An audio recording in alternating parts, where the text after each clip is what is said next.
Our morning call, broadcasting live from the CNBC-TV18 Motilal Oswal studios in Mumbai.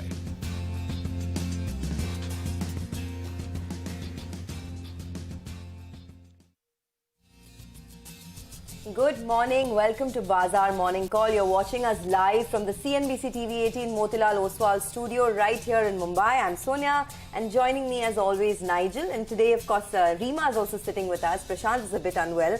But folks, I mean, just a couple of more days and then we'll be heading into a long weekend. But the Bulls are definitely looking like they're, partying ahead of time. Well, that's right. It was a good start yesterday. But, getting a sense that maybe this rally is tiring out a little bit, at least on the headline index. So let's see how it goes. But Reema's got very busy days ahead because from tomorrow onwards, tech stocks are going to be in focus. So I'm going to be busy from 6:30 in the night to about 8 p.m. in the evening. So I'm waiting for that long weekend because I'll be ready for it after Wednesday and Thursday. Okay, so lots of big cues to track, right? There's a long day coming up today as well. We have many cues, so let's start with it. As we wake up this morning, we have some gains under our belt. So the global markets have done good. The Dow is in the green, a marginal amount. The European markets, of course, were shut yesterday, but the SGX Nifty is also indicating that the start will be in the green this morning, up about 40 odd points or so. Now, there are a couple of things that I'm watching. The bulls have definitely tightened their grip on this market, so it's important to see if the bulls build on to their gains today. There's a US inflation reading that's out tomorrow, and in that context, this will give you some indication of what the Fed could do in terms of its rate hikes in the next, couple of months. So that's an important indicator to track. But apart from that, there are many positive indicators that the market would latch on to. One is that both foreign and domestic investors bought in the cash markets yesterday. FIs bought about 900 crores, DIs bought 350 crores. And as we've been telling you ad nauseum, this is the 7th straight session that FIs have been buying in the cash market. So in that context, the trend is definitely on the upside. We've had some good data coming out, whether it's from, a lot of the PSU banks. Bank of Baroda was the latest one. Very strong business momentum there. The loan growth in excess of 17%. So that's something the street will latch on to. And as Reema was pointing out, tomorrow is the big day when IT kicks off with their earnings, TCS and then Infosys. And I'll be watching out for the commentary very closely. Also, if Infosys gives out an FY24 guidance. So that's going to be on my radar. But 6 straight sessions of gains for the Nifty. And now the Nifty is up about 4% from the March, 24th lows thereabouts of 16,900. So that's the firm line in the sand on the downside. On the upside, does this pullback extend itself? Are the cues strong enough? Time will tell. But for now, it looks like, the market is sort of positioning itself for higher levels in the days to come. Also, this Kotak Mahindra Bank news is very positive. More flows coming in. More on that in a bit. But in the meantime, Nigel, a lot of the flows that are coming in are on the plus side. Yeah. So it looks like the market could perhaps build on to its gains. Well, that's right. The flows have been very, very positive, and both the FIs and the DIs, they've been showing us the money, which is good news. The problem is we're trading towards the higher end of the band. And yesterday as well, we pointed out maybe that 17,700 odd, you could see the bears coming to defend that mark. And it appears a bit of a congestion zone is 17,700 to around 17,800. So let's see whether there is some cue that plays out and we can get past that. The Nifty Bank, well, it underperformed yesterday. Nimesh was telling us that there were some sell flows that played out, and that's why that was a big underperformer, was down close to around 200 points, but near-term support is at around that 50 DMA. What's encouraging is the broader market outperformance, and yesterday as well you had the small cap as well as the mid cap outperformance continue, which is heartening from a portfolio perspective. The key trigger to track today will be the Nifty Financial Services. It plays out the weekly expiry, and that's representative of the Nifty bank stocks as well as insurance and other financial related stocks. So that's going to be crucial, particularly for the second half of trade. What are the cues coming in from the F&O market? Well, there was clearly short covering that played out. You had, both the Nifty as well as the Nifty Bank open interest was lower. And the FIs in the F&O market, well, they covered shorts. They covered close to 19,000 short contracts. And to just put this into perspective, you'll just look at the short positioning. At the start of the series, it was at around 91%.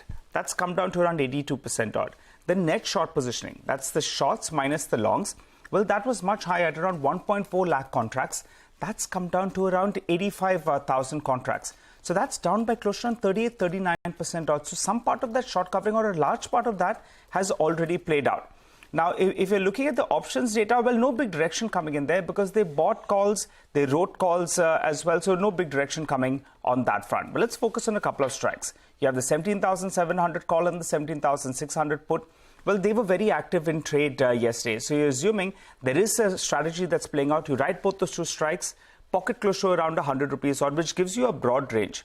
You know, on the downside, you're looking at around 17,500. On the upside, you're looking at around 17,800. Near-term resistance, though, will be yesterday's high, which was at around 17,700. And the support level is close to the 50 DMA. So guarding the 50 DMA on the downside is going to be crucial.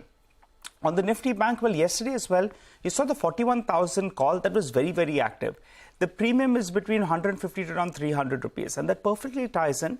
Last couple of sessions, we've gone to around 41,200, 41,300 odd, and we're seeing some supply that's coming in from there. So that appears to be a bit of a resistance zone.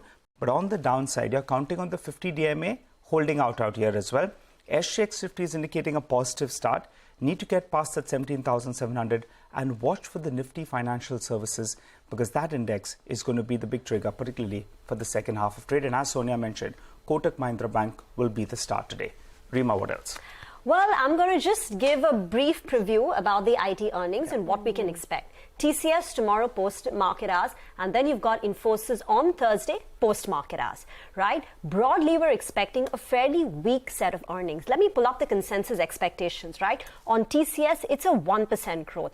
On Infosys, it's a 0.4% growth. And this is likely to be the slowest growth since the COVID quarter, Q1 of FY21. That's basically, 10 quarters back.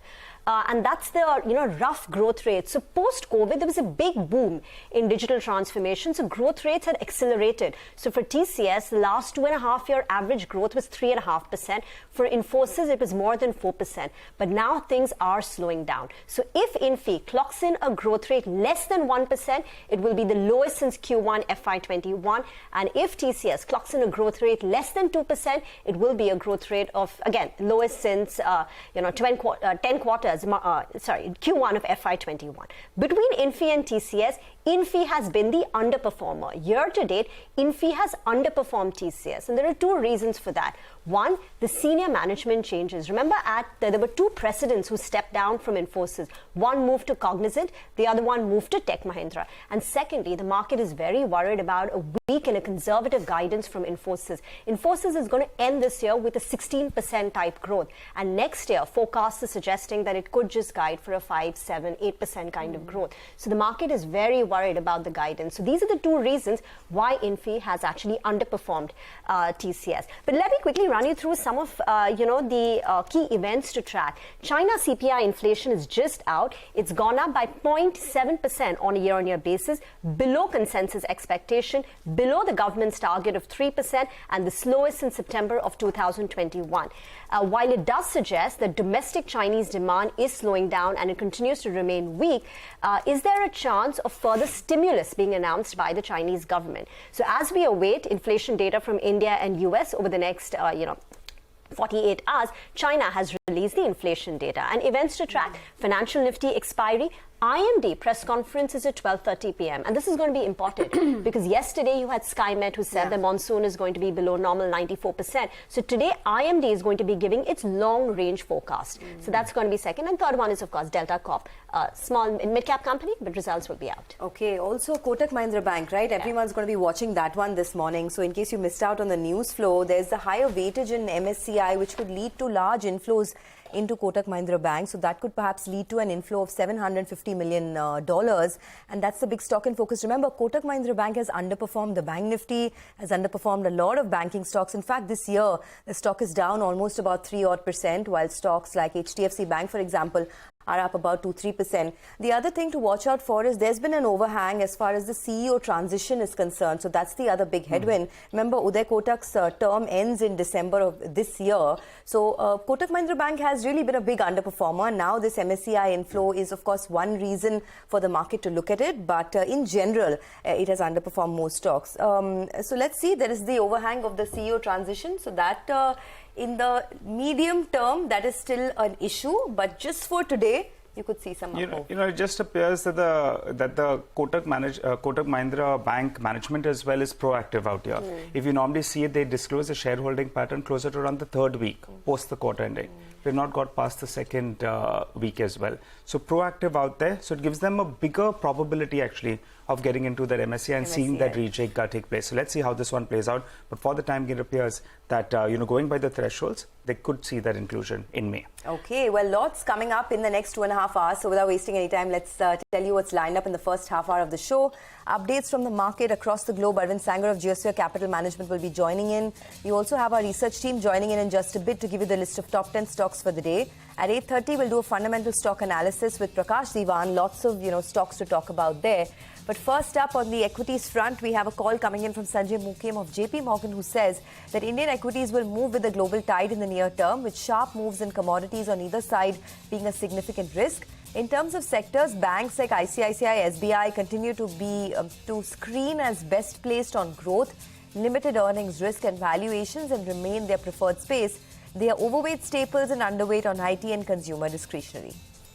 Let's get you some money market views then. On the rupee, Kunal Sudhani of Shinhan Bank says the dollar index and the Treasury yield rose after non-farm payrolls data, and now all eyes on the FOMC minutes and the US March inflation data, which is due tomorrow.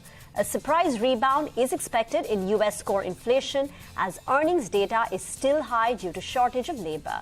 For the rupee, Kunal sees 81.75 against the dollar as a support, while 82.35 as a resistance. All right, and on the bonds, Ajay Magnolia of JM Financial says as the rate hike cycle is almost over now and a lot depends on data on inflation's payroll expected this week, market is a bit cautious. He says further yield movements will be driven largely by global developments and domestic liquidity conditions. Apart from this, he adds that the weekly supply of papers that resumes now will be a litmus test for the market to absorb this supply of record issuances. He also expects the 10-year benchmark bond yield to trade in a range of 7.2 to 7.25%.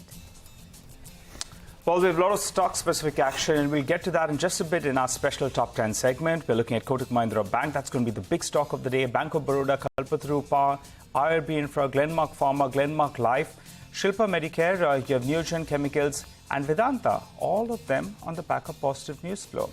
And just Triton could be reacting to negative news flow that came overnight.